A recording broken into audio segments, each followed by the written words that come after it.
नमस्कार मित्रांनो, मी शेळके वकील.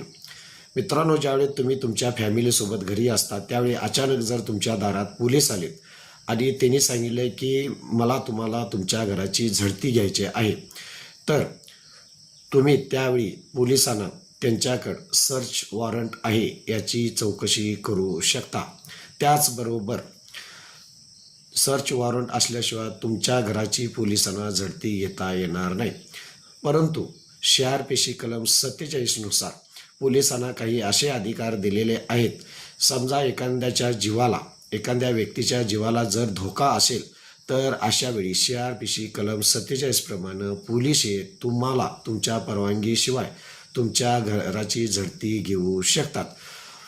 मित्रांनो, जर खरोखर अशा घटनेमध्ये जर पोलिसांना त्यांच्या कायद्याचं पालन करत असताना तुम्ही CRPC कलम 47 असं सांगते की तुम्ही त्यांना मदत करणं हे कायद्याच्या दृष्टिकोनातून एक सृजनशील नागरिक असणं गरजेचं आहे. परंतु विनाकारण त्रास द्यायच्या उद्देशानं जर पोलीस अधिकारी तुमच्या घराची झडती घेण्याचा प्रयत्न करीत असतील तर त्यांना तुम्ही रोखू शकता. त्यांच्याकडं सर्च वॉरंट आहे का नाही याची तुम्ही चौकशी करण्याचा अधिकार तुम्हाला कायद्यानं दिलेला आहे. माझ्या चॅनलला सबस्क्राईब करा, लाईक करा, शेअर करा आणि अशीच कायदेशीर माहिती थोडी आपण अर्ध्या मिनिटामध्ये समजून घेऊ. धन्यवाद.